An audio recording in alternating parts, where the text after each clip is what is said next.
Hi everyone, my name is Wendy Hammond. I am a registered nurse and a health and wellness and life coach. I'm passionate about a lot of things, and one of those things is American history. I'm passionate about history, healthcare, and being an American. And I wanted to make sure that everyone, I wanted to ensure that everyone learned and knew how to be an informed voter because it is not the person that we vote for, the individual, we should be voting for how that person votes. Do they vote to get you the things that you need for your family and your community? So let's take this little walk through the truth about voting. So when people vote, most people focus on the larger elections, such as presidential elections. And during the 2016 and 2018 election cycle, there was a 10% difference in voter turnout between the midterm elections and the primary elections. But what if I told you that focusing on the midterms is only a tiny part of the importance of casting an informed vote? The most important vote that you can cast, I believe, is at the state level. And I say that because this is where your vote counts the most, I think, is where you will have the most impact and you directly reap the benefits of that vote. Now, I'm not saying that the presidential vote is not important because it is, but also the vote that you make at the state level is as well. So, my aim for this is to help you to identify state offices, know the responsibility of those offices, and then learn how to look up the voting records and become an informed voter. So let's start with the federal government. We all know that the federal government is made up of three branches: legislative, executive, and the judicial branches. The legislative branch is made up of two senators from each state, and the amount of congressmen or congresswomen are based upon the population of that state. The House of Representatives is elected every 2 years, and the Senate elections are staggered, with approximately one-third being elected every 2 years. Now, the executive branch signs laws, they veto laws, they pardon people, and they appoint judges. This is when we elect a president every 4 years. And then the judicial branch decides if our laws are constitutional. They are appointed by the president, and we have 9 justices, and they can overturn rulings um, uh, given by other judges from lower courts. Now, we have to understand the federal level of government so that we can understand the state. And as I stated before, this presentation is mainly focused on the state governments. So at the state level, we have our state executive offices, and they represent the state's executive branch, like I said, is similar to the federal, and they are charged with implementing and enforcing laws by the state legislators. So the governor is the chief executive of the state with powers similar to the president at the federal level. And then you have a lieutenant governor. Some states do and some states don't, but they succeed the governor if the governor is unable to serve, and they may have additional duties as well. It's like the vice president of the United States. The Secretary of State is often responsible for maintaining state records. They oversee elections, and they administer and they have other administrative duties. The Attorney General, that is the state's chief legal officer. They represent the state in legal matters, and they enforce state laws. The Treasurer manages the funds, investments, and finances, and the Comptroller or Auditor ensures that public funds are used wisely, appropriately, and then they conduct audits for the state agencies. You have the superintendent of public instruction or education. Now, these people are over the public education school system in whatever state you are in. And these officers are established, by statute other than the state constitution. So the other offices, every state doesn't have these, and they are established, like I said, by statute. So that would be the auditor, the agricultural commissioner, the natural resource commissioner, and the insurance commissioner. And you can look these up and see in your state who are your executive branch offices.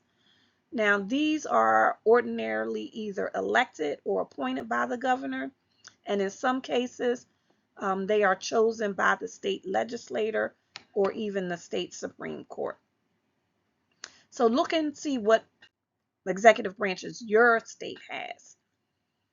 So as far as the legislative branch at the state level, you still have representatives, and these are elected to represent specific districts within the state, and they help to make state laws. You also have and that's the same, you have your senators and the representatives. Then you have your judicial branch, which is the state's highest court judicial system. So you have the state Supreme Court, and then you have the other courts. And the other court, the state judges, court judges, they can be appointed or elected to various levels of court within the state. Now, I'm going to give you some examples of two different states. Florida is a very large state. It is the 27th state in the United States.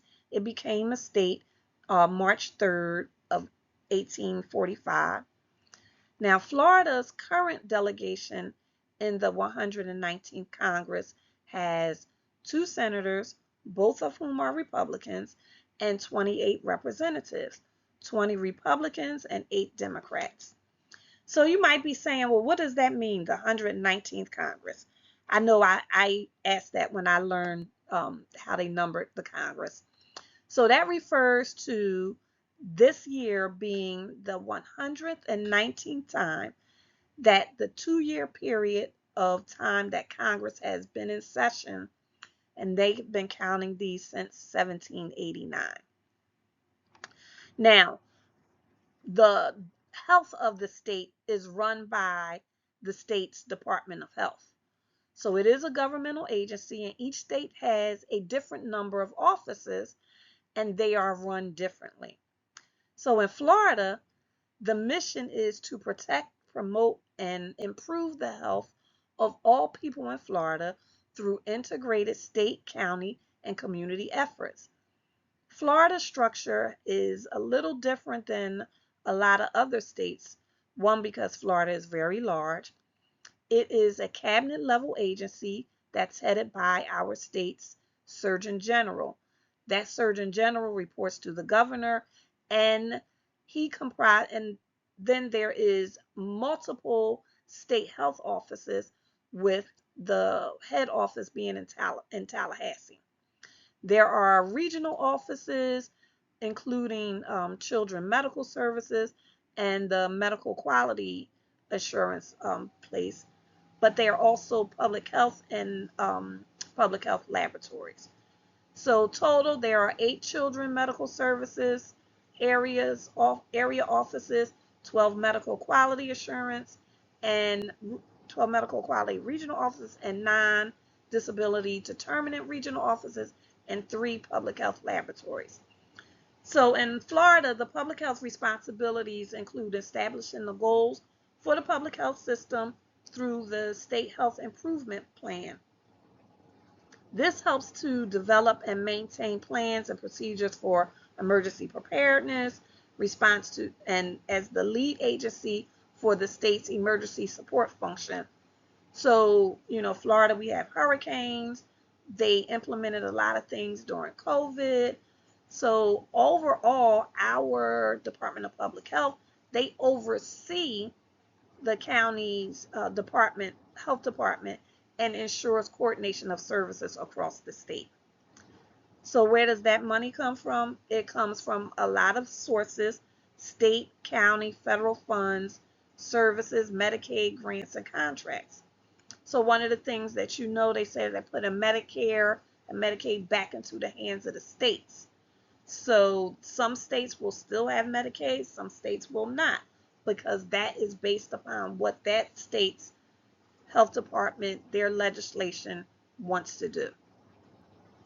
So the county health department roles are to serve the direct service delivery arm of the Florida's public health system. So Florida has 67 counties, and all 67 counties, they work together as a partnership. They contract annually with the respective boards of the county commissions, and they provide services aligned with the 4 core pillars of public health: infectious disease and prevention and control, including surveillance, diagnosis, treatment, vaccination programs for various diseases like HIV, AIDS, and tuberculosis.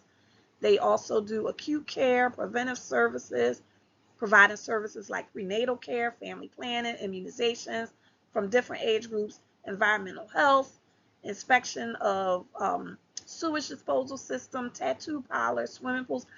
The Florida Public Health Department works closely with their counties, and they implement a lot of things to keep Floridians safe. Okay? So the Department of Health and the the children's Department of Health works together to identify the health needs through the community assessments. So again, the system is built on local and regional partnerships to enhance the effectiveness of public health programs in Florida. So now we can go down to what is the municipal or the city level. So within each county, city, and town, there is different governing bodies, and this is the municipal group, municipal government. So a mayor is elected as the top official. Then you have city council. They're elected to make policies and decisions that impact the specific city or town. And the city charter and related laws guide the city council. So these are elected officials, and they're supported by staff. You have parks and recreation, arts and culture affairs, sewer, water. These are just some of the responsibility of the city workers. The city hall is the location for much of the municipal government. Public safety is a responsibility of the municipal government. Fire department, police department are instrumental in maintaining public safety in the cities and towns of Florida. Now, some belong to the city, some belong to the county. So it just depends on what county you're in, what city you're in. But for all intents and purposes, I'm giving a generalization view, and you can find out what it is directly in your city. And then I put the link right there at the bottom of the org chart so you can see what the organizational chart is for Florida. So now Florida's a big state. Now we're going to go to a smaller state, Delaware. And I chose Delaware because it is a small state, and I used to live in Delaware. I graduated from Delaware State University. So here is Delaware. Now, it is known as the first state because it was one of the original colonies on December 7th, 1787, to ratify the Constitution. Ratifying it means that they made it valid. Delaware signed it first. Now, because it's such a small state, it only has one representative for the House. Both the senators and the congressmen are Democrats. And in Delaware, they have one state level division of public health. And that is located within the Department of Health and Social Services. So there are 15 service state centers located that offer various services within the state. And even though the state has a centralized Department of Public Health, it does not have a separate city or county health department like Florida does. So each state's public health department is ran differently. Now, at the city level, Florida being so small, it has 57 incorporated municipalities, and these cover all of the small towns in each county. Now, Florida has 3 counties and 1 health department, but they have 57 incorporated municipalities. So, together with one of the checks and balances in that state is that in 1963, they founded the Delaware League of Local Governments. So this is a group of local government leaders, all from the state. They are nonpartisan, and they have a goal to, quote, improve everyday life for all Delawareans, end quote. The organization is not for profit, and their mission is to strengthen and support Delaware's local governments, that's the towns, cities, and counties, through advocacy and development of effective leadership. So I wanted to show you the difference between each state and how different the things are run. The federal government gives guides to states, and the states manage things according to the needs of the people in the state, including health and wellness, health and well-being of that state's population. So when there's been a lot of talk about giving it back to the state, giving it back to the state, giving it back to the state, because there is different beliefs in when the Constitution was written. And I know a lot of people like the movie, crap, now I can't think of the name of it, but anyway, um, the play. But he was a Federalist. The president that got shot, he's a Federalist. And if you read his Federalist papers, you would understand that the Federalists think that the Constitution is black and white and it should never change. It should just be just how it is all the time. When I think a lot of the founding fathers made a lot of things so general so that as people grew, as our country grew, as our nation grew, the Constitution can grow. And with it, by adding those amendments that were necessary. Okay, so I'm not a law student and I just, I'm interested, so I don't really know that much. So I'm going to digress on that one. Now, when I was doing this, I found this quote, and this is one by the now deceased former U.S. Supreme Court Justice Sandra Day O'Connor. It's just critical that if we are going to survive as a nation, that all our citizens know and understand the fundamental beliefs that caused the formation of this country and stand at the bottom, the bedrock foundation for the things in which we most strongly believe. So you have to start at the beginning, and that means the Declaration of Independence. And the Declaration of Independence says that all were created equally. And that is the foundation of the United States. They were running from oppression, from taxation and religious oppression. And that is what United States is. So let me keep going. So I did a little video here on how to record, how to look up a recording. So I'm going to play it really quickly, and then you will be able to see how you can do that as well. Hi, everyone. I wanted to show you how you can look up a voting record for a judge or a senator or congressman in your state. So I'm going to share my screen And I decided to just go ahead and start from the beginning. I would go to, for Florida, I'm going to go to Florida, the Bar Association, but just I want to show you how you can search it. So, how to vote, I'm sorry, how to look up a judge's vote. And I'm going to say in Florida because I am in the state of Florida, right? So I know it's the Florida Bar and the votes in York. This is the AI stuff. I don't really look at that. I know a lot of younger people do. I'm old school. I need to have that verified. Uh, I need that verified. I want to minimize myself. I need to have that verified site, their website. So here is welcome to the votes in your court.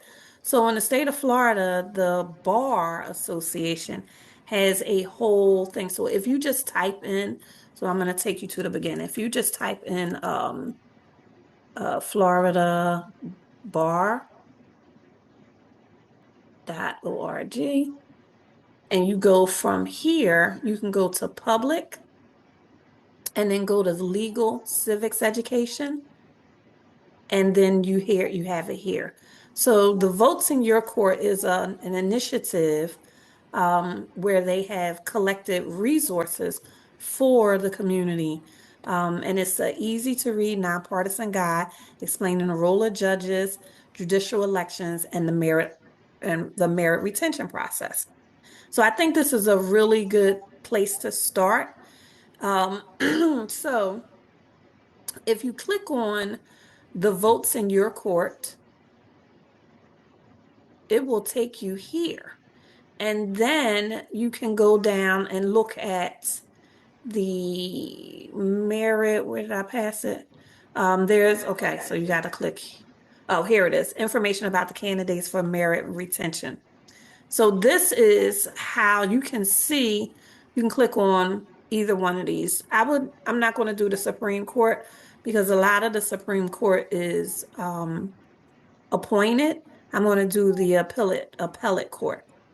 So the appeals court, you can go here and you can look at some of the decisions that have been made, because of course the judge doesn't know what decision they're going to make ahead of time, but you can read through, you have to read through a case. Let's look at this second one. You have to read through a case to see how that judge voted, right?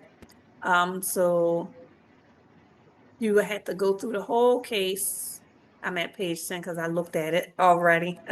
I didn't read through it, but go all the way down to the end of the case. My computer is moving slow. There we go.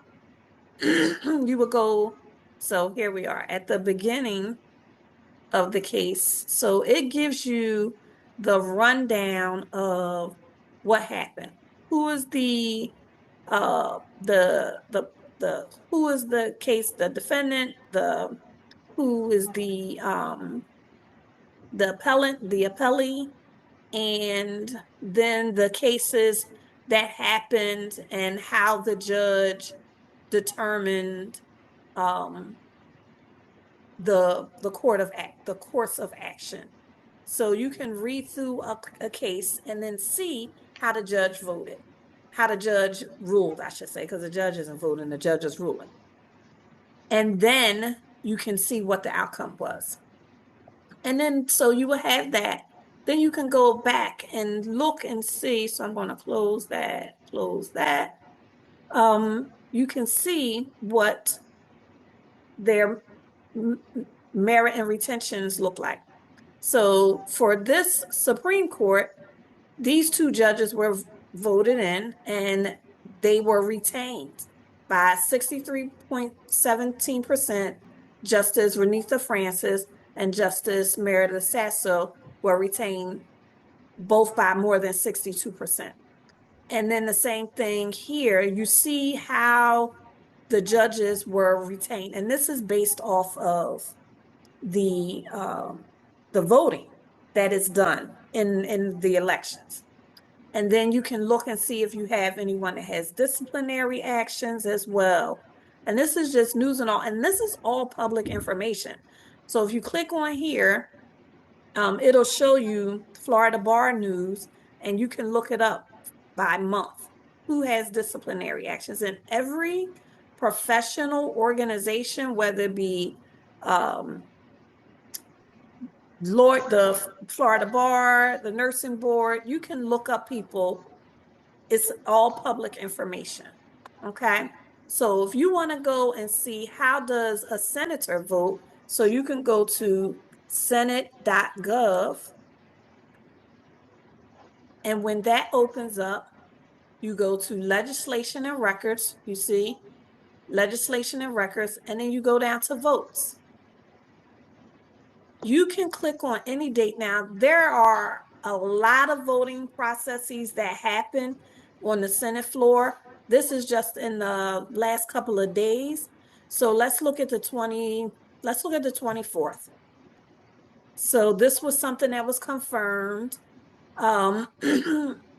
The vote is for the nomination of Matthew Lohmeyer of Arizona to be Under Secretary of the Air Force.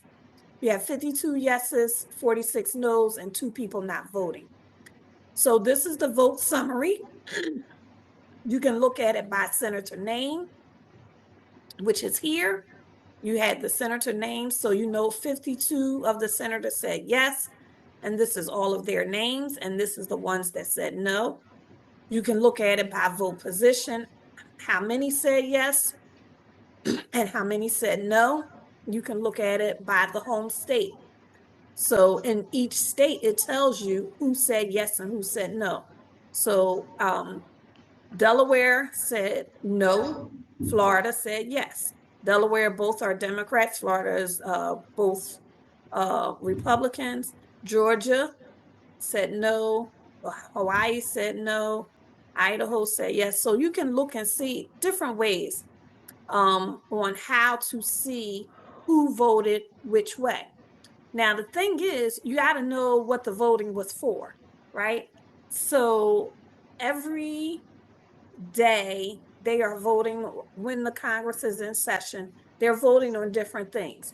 So when you get your sample ballot in the mail, you have to sit down and take the time to look at each person. So let's go to congress.gov. Oops, let me take that U out. Congress.gov. And we do the same thing with the Congress. So here we're going to look at roll call votes. And I believe that the Congress, they do it with their roll call. So this is the first session of the 119th Congress, because that's what this is, the 119th Congress. So here it opens up, and this one is on a motion to suspend. So the vote question is a motion to suspend the rules and pass as amended. The bill title and the description is the Coast Guard Authorization Act. I would have to look that up because I'm not familiar with that. So you open it up to look at the details, and you see 399 yeses, 12 noes, and that's the summary of it all. But if you want to see by party, Republicans, 197 yeses, 12 noes. None of them were present, so they all voted probably while they were in their home state, and nine did not vote. So there's a way that they submit their votes without physically being there. Democrats, the same. 202, and they had 10 that didn't vote, for a total of 399 yeses, 12 noes, and 19 not voting at all. So how do we see it? We can see it by the representative's name, what their party is, what their state is, and how they voted. Okay, so let's see. Let's look at states. Let's look at Florida. So Bean from Florida is Republican. He voted yes. Let's look at Pennsylvania. Boyle is a Democrat. He voted yes. Then you have Brent Sinahan from Pennsylvania. He's a Republican and he voted yes. Buchanan in Florida is a Republican and he voted yes. So this is how you can see how you can look up people's voting records, because we tend to listen to the talking heads, people giving opinion, because news is not news anymore. News is a lot. Well, let me say this. You have news, which is actual news, and then you have all of the talking heads, and they're giving their opinions. The View, the Five, um, Midday Talk Things, Newsweek, all of those kind of shows are giving their opinions on what is going on in the political realm.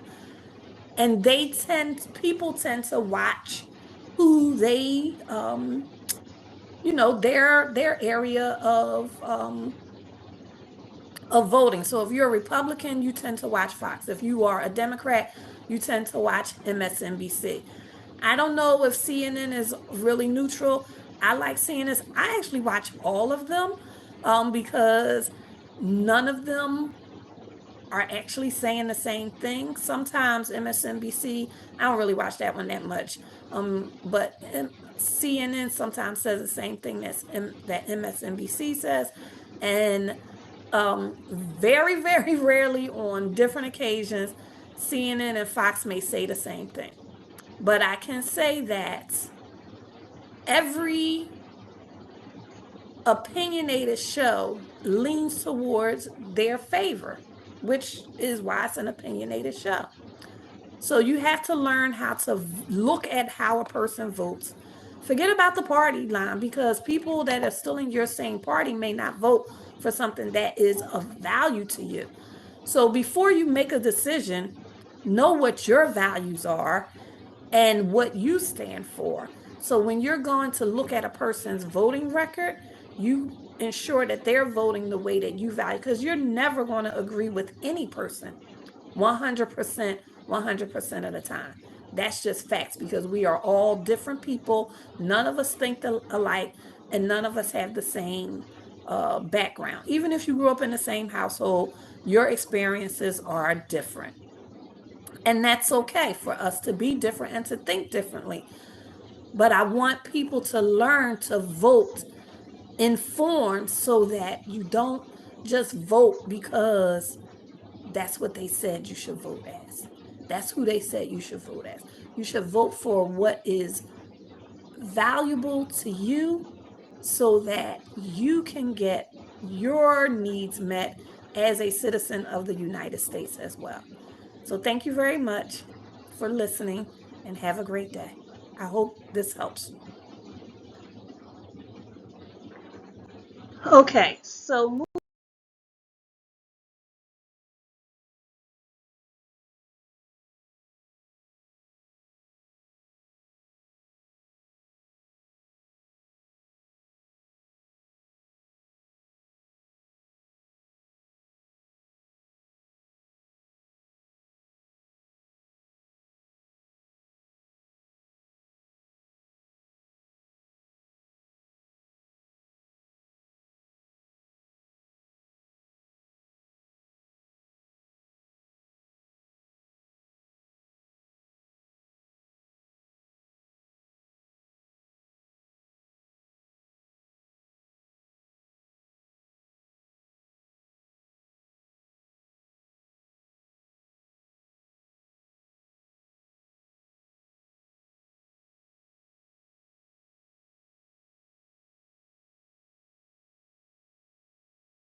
moving on to the next slide, just for a quick timeline for 2026, because we vote in 2026 for the midterm elections.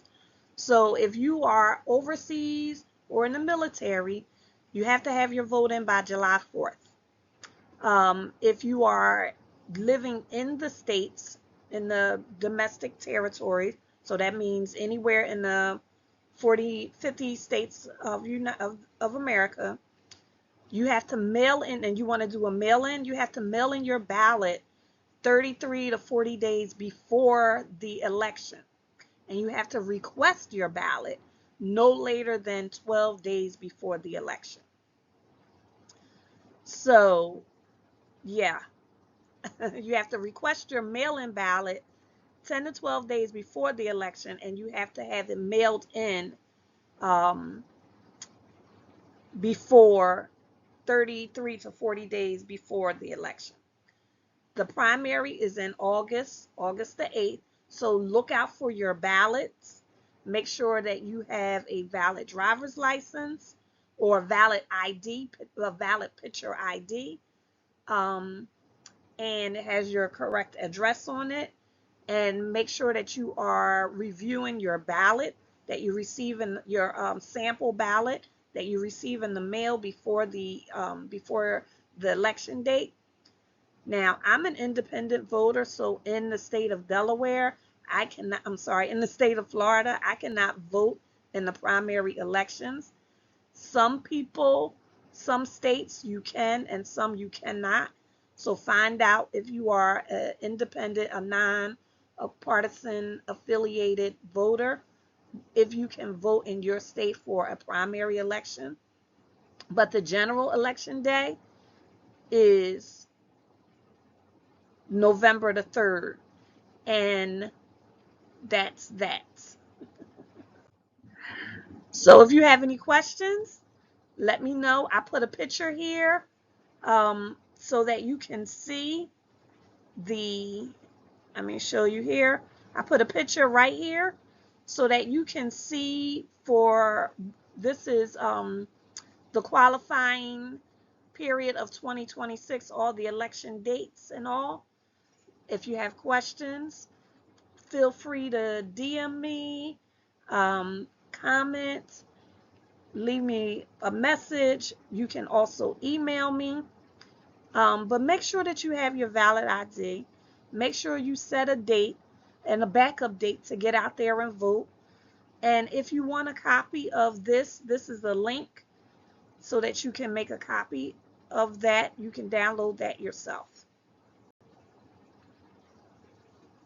And I also put in a little video here, something that I grew up on, learning about the Constitution in America. And you can find this on YouTube, and the link is in the references. And I'm just going to push play really fast. Let me take the pen off, and then I'll push play. And let me see, can I?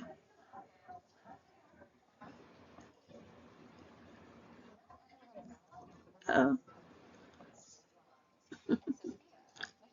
we got commercials. Let me skip that. There we go. Uh, I don't know if I can skip it. Hmm. Okay, here we go.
So, thank you for listening.